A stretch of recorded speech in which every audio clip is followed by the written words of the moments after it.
How do you really know if you are biased or objective? First of all, let's ask a question. Is the willingness to change your belief based on some kind of new evidence considered biased or objective? Right.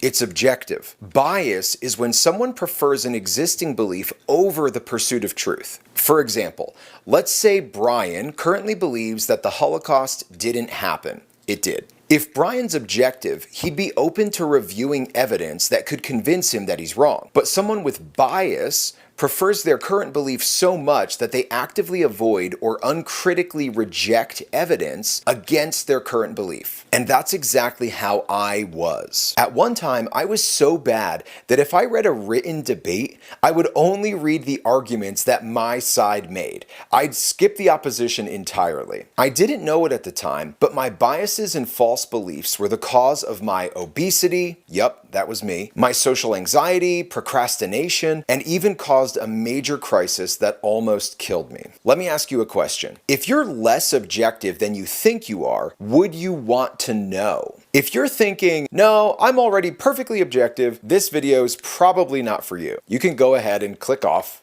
now. Go on. One reason it's so hard to see and correct our own biases is that we believe, by definition, that our current beliefs are true. And if, as far as we can tell, we currently believe the truth, what point would there be in considering contradictory stuff which must, by definition, be false? But unless I am the one person out of the 8 billion people on the planet who has arrived at the absolute truth of everything, some of my current beliefs must be false. Becoming more objective is about gaining the courage to look at my own beliefs and start wondering which of them might be false. But before we go there, watch this talk I had and judge whether you think he's biased or objective regarding his views on climate change. So we're going to start with Hezekiah. So we're going to play a game called 3 Questions. We've got his survey up. Climate change is a crisis. You put agree. This is something I'm extremely passionate about. I just think it trumps everything. The first question is, what are the 3 strongest arguments against your view that climate change is a crisis? Okay. Arguments are, okay. One that I have heard is people that truly do not believe in climate change. Their source is going to whatever, but the basis of it is them saying it's not real. Okay, that would not be an argument. That would just kind of be like an assertion. People who actually make an argument, what is their argument? Okay, well, there's a lot of people saying we're kind of past the point of saving the earth. I'll stop you there. So that one isn't an argument that climate change is not a crisis. That would mean it is a crisis and we're too late. Okay. That, I'm not sure if this one will count, but there are other countries doing far more damage than the US. Would that count? No. That's okay, though. Good try. All right, here's your first test. In the comments, tell me if Hezekiah seems biased or objective, and tell me why you chose the answer you did. You can pause the video if you want to think about it. Here's the answer. What makes Hezekiah biased is that he has obviously filled his world only with information that bolsters his current belief. And he's completely ignored anything that contradicted it. His ignorance does nothing to validate or invalidate the potential reality of a climate crisis, but his lack of knowledge regarding the evidence against his belief shows his interest isn't in truth, but in perpetuating his current beliefs. That's bias. I used to be just as biased as he is. The faith I placed in my own objectivity made me blind to the fact that I was going through life deciding which sources I trusted based purely on whether those sources would bolster my justification to believe the things I already did or not. William Glasser, author of Choice Theory, refers to this collection of trusted sources as our quality world. But depending on how you curate that world, it can go by another name. Since our goal is to become more objective and less biased, we need to explore what motivates motivates belief. Get it? He's exploring what motivates belief, and it's scary. It's gonna run him over. No, yeah, you're right. We've already established that being objective means preferring truth over our existing beliefs. If objectivity is commitment to truth, bias is commitment to belief. Since part of becoming objective requires identifying our biases, we must start by asking what, other than a desire to know the truth, has caused us to arrive at any particular belief. Sound tough? It's not. The answer is that we adopt beliefs to satisfy preferences. This is called the Preferred Belief Adoption Pathway, or PBAP for short. It's the preference for something that comes first. The belief merely follows. That means that we'll take on whatever belief necessary to feel justified doing, having, or thinking the things we want. For example, a poor person might take on the belief that they're oppressed because they prefer feeling absolved of any responsibility for their financial challenges. A Christian might believe the resurrection of Christ happened only because they prefer thinking there's an afterlife. And an atheist may believe the Bible's not the Word of God because they prefer to live an Epicurean lifestyle. Jumbie, the chocolate icing. Now, the preferences which drive our beliefs don't make them false. It's just good to recognize that we don't always take on a belief in a purely objective pursuit of truth. And of course, we seek out evidence, argument, and other justification for taking on the belief in question, but our adherence to that belief is always in service to the foundational preference which motivated it. Got that?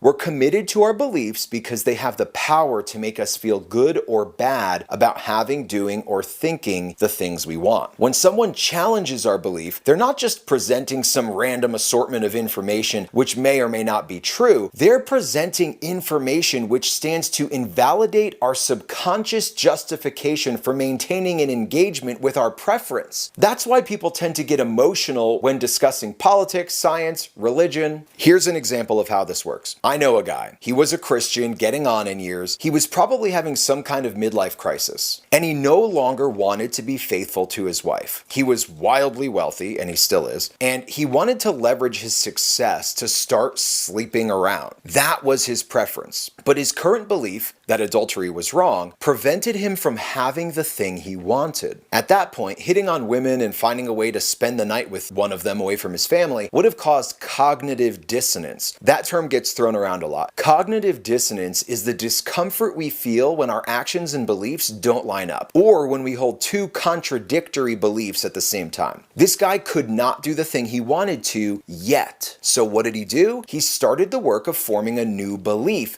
which would have sounded something like, "It's not wrong to cheat on my wife." Now, we always need to justify a belief with a combination of argument and evidence. And then that new belief has to fit well within the framework of our other beliefs. Evidence he could have used might have been something like, the Bible doesn't condemn married men sleeping with unmarried women, only the other way around. If there's something we want, we'll always find a way to believe that it's the right thing to do, or at least not the wrong thing to do. And what happened with my wealthy Christian pastor author friend, you ask? His wife eventually caught him red-handed at a hotel with another woman. And guess what? He was adamant with her and everyone else that he had done nothing wrong because he believed it. I apologize for nothing. The preference for cheating on his wife while simultaneously regarding himself as good drove his belief. Now, I know what you're thinking, and you're totally right. Sometimes the only thing driving your belief is a genuine interest in the truth. You're right. Truth is one of the many preferences that can motivate a belief. Remember where we started? Objectivity is commitment to truth above our existing beliefs. PBAP argues that we adopt beliefs to satisfy preferences, and truth is one of many things that we might prefer. We're objective when we prefer truth,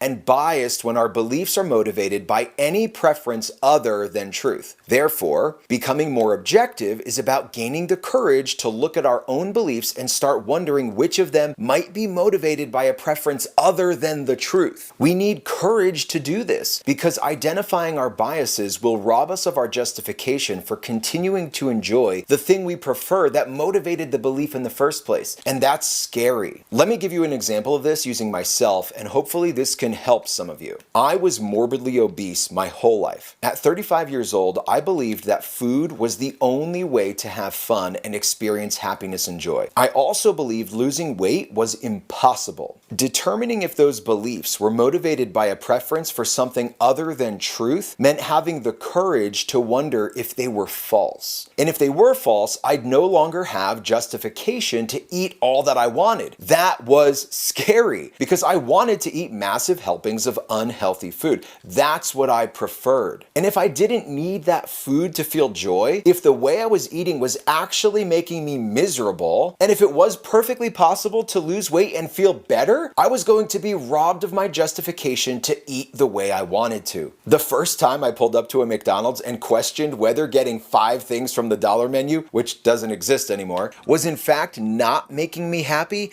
it literally hurt my brain. I didn't want to think about it. I was biased in my belief. It was only when I gained the courage to wonder if my beliefs were false that I lost massive amounts of weight. There's more to it than just that, but we'll get into all that some other time. Again, becoming more objective is about gaining the courage to look at our own beliefs and start wondering which of them might be motivated by a preference other than truth. And now we're coming to your second test. When we hold a belief objectively, motivated by truth, we will likely know the arguments and evidence presented by the opponents of that belief. 1, because we aren't afraid to have the belief challenged by hearing those arguments, and 2, because learning is what we do when we want to know the truth. When we're not objective, our bias will come out in the form of emotions, which often manifest as anger, which is really a cover for fear. Again, we fear those arguments and people who make them because those arguments are a challenge to our belief, which is held to help us feel good about 1, doing the things that we do,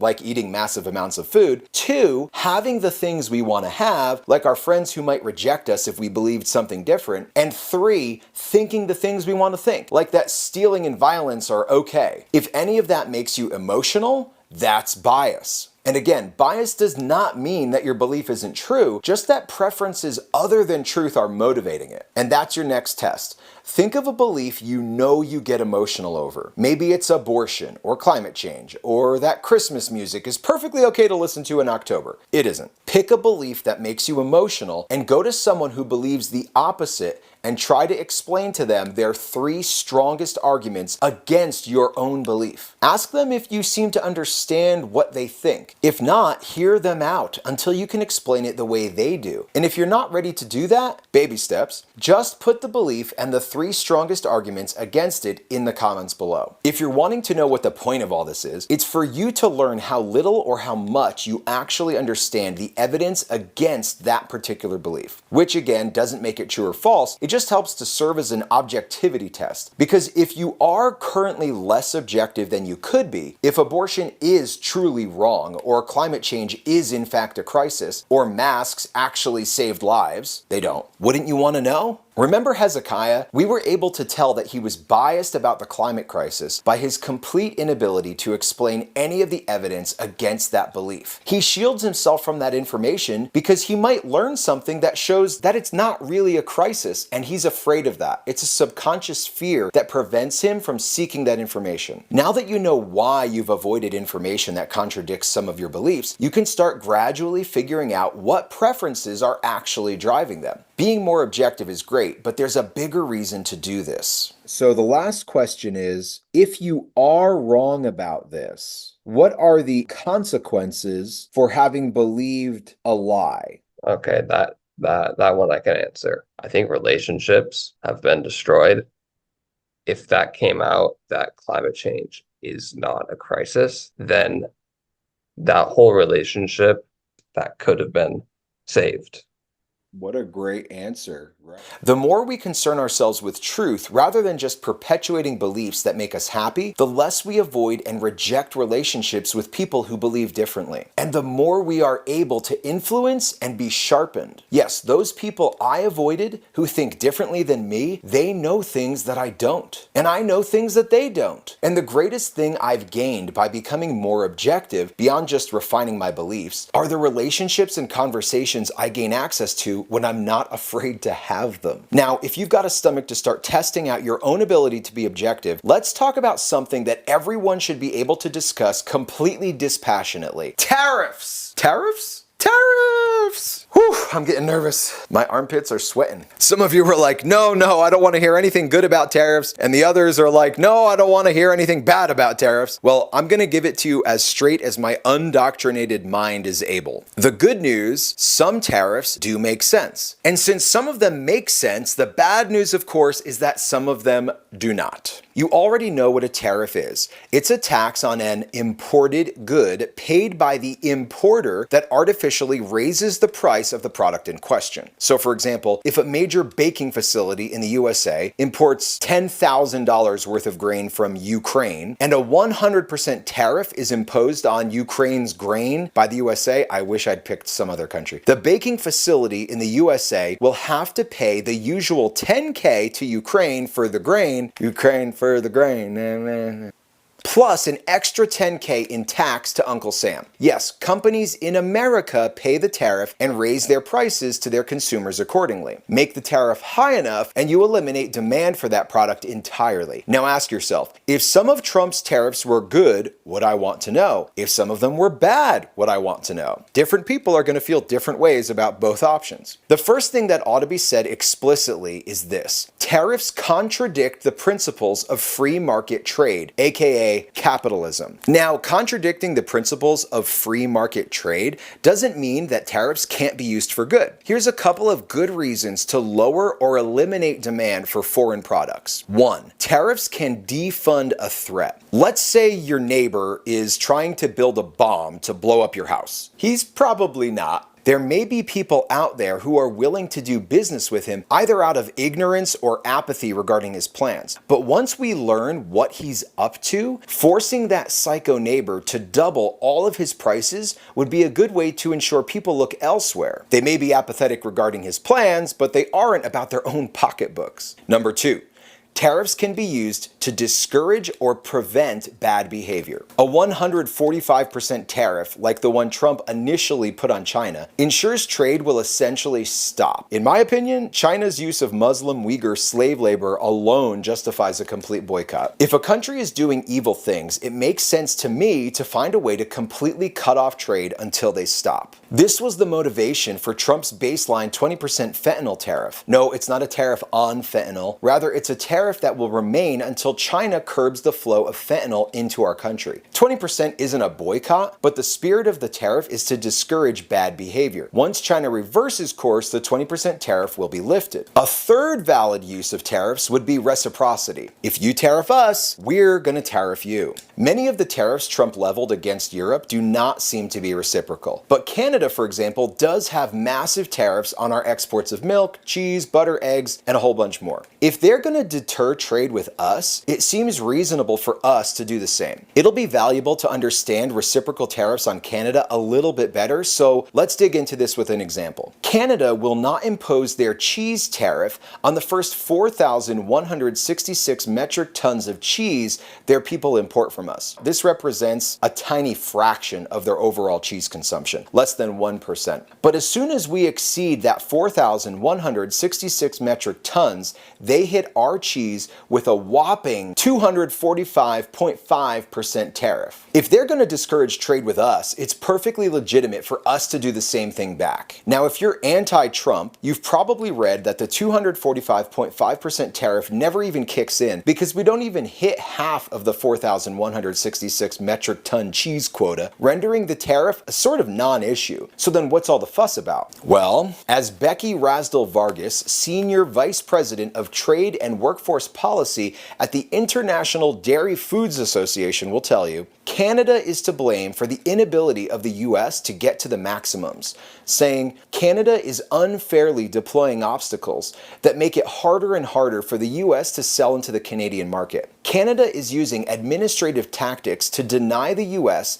the market access it is supposed to have under the USMCA. And I'll put a link to this interview in the description. But here's the undoctrinated counterpoint that both Republicans and Democrats need to acknowledge. And it's that Canada has every right to want to protect and stimulate domestic industry, just like the US has every right to do the same. Which brings me to the next valid use of tariffs. Number 4, tariffs can protect and stimulate vital domestic industry. Even though the free market does the best job of keeping prices low and getting scarce resources where they need to go, unfettered free trade can eventually lead to complete dependency on other nations for certain goods. That dependency can leave a nation vulnerable in times of war. You don't want to rely completely on China for eggs, dairy, rice, steel, or gunpowder, even if they can provide those things for less. Because if China decides to attack us, they can simply cut those supplies off. That's why it's good for Canada and the US and everyone else to find ways like tariffs to discourage reliance on others for things that we really ought to produce ourselves, even if it costs us more. If we don't, the knowledge, skill, and infrastructure required to produce some of the most important things that we need to survive could eventually be phased out of our culture and nation entirely. This leaves us helpless in time of war. All right, now the bad. Tariffs should not be used to stimulate non-vital domestic industry. No one wants to lose their job, but sometimes our foreign neighbors simply produce things in a more cost-effective way. If, for example, India can produce and export toasters at a fraction of the price that we can in America, the American toaster factory, not a real thing, would shut down. Issuing a tariff on Indian toasters to protect the workers at the American toaster factory does save their jobs, but there would be several negative trade-offs. First, American toaster workers would be overpaid to do less valuable work. Let me tell you a story. In 1831, a mob of angry tailors, people who sew and make clothes, burned down a factory owned by a man named Barthélemy Thimonnier. Barthélemy Thimonnier. We'll put it on the screen. And why did they burn down Barthélemy's shop? Thimonnier had invented the first practical sewing machine, and the tailors were scared because they were about to lose their jobs. The advent of the sewing machine meant that clothes could be made at a fraction of the price, rendering the work offered by tailors less valuable. Could you imagine passing a law prohibiting Thimonnier from producing his sewing machines so that tailors wouldn't lose their jobs? Yes, let's pay 10 times more than we have to so the tailors don't lose their jobs. That's exactly what we're doing when we put more efficient competitors out of business for no other reason than saving jobs. Reason 2 is that protecting the current way of doing things discourages the natural evolution of industry, which prevents new inventions and efficiencies from being discovered, which in turn even prevents new jobs from being created. Some people will do amazing things when they are let go. And by the way, there's no reason that you can't be one of them. A job can tie you down to less valuable work than you're capable of doing. For example, did you know that Walt Disney created his Laugh-O-Gram studio, Disney Studios, and eventually Disneyland only after being fired from a newspaper for not being creative enough? And Thomas Edison went on to invent the light bulb only after being fired from a telegraph company. What would have happened if they were both artificially kept at those dead-end jobs? Even those angry tailors eventually found something better to do. You only need one person in 1,000 fired from the American toaster factory to begin pursuing his own endeavors to spawn a whole new business or even an industry that will begin employing thousands more people and benefiting all of mankind with the new innovations or inventions that they're doing. Number 3, lastly and most obviously, tariffs raise prices. Thanks to India's efficiency, a decent toaster used to cost $10 at Walmart. Now, the cheapest one is more than double the price. And don't forget, less competition means less motivation to find more efficient ways of doing things. This inevitably results in lower quality toasters at those higher prices. But at least the American toaster workers are still making their retarded toasters. Bad use of tariffs number 2, trade deficits. If the tariff is reciprocal, or if you're trying to defund an enemy or convince them to stop doing bad things, negotiations could play a role. But Trump's tariffs on our allies for trade deficits make negotiating look more like racketeering. Seriously, tariffs provoked by trade deficits make no sense. Imagine going to Scott Boatwright, the CEO of Chipotle, and saying, "Hey, I'm buying way more from you than you are from me," which you undoubtedly are. "So, from now on, I'm going to force myself to pay way more for your burritos in hopes I will buy less from you until you agree to buy more from me.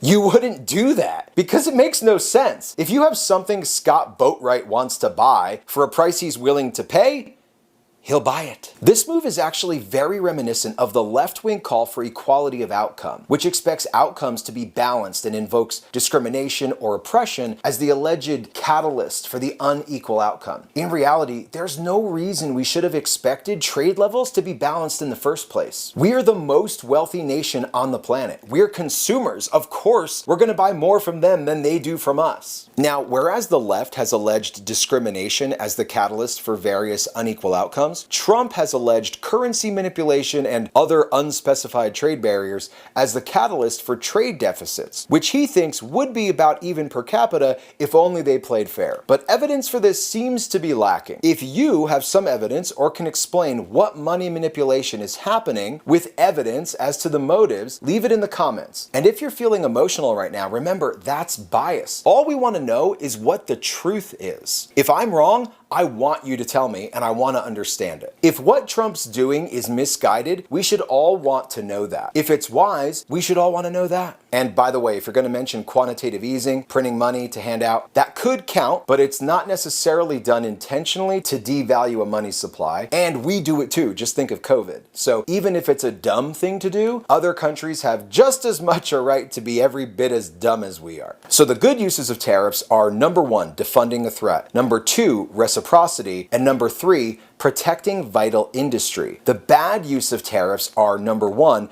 keeping non-vital industry on life support; and number two, trying to create equality of outcome by eliminating trade deficits. All right, that's it for today. So like and subscribe now, or just comment below.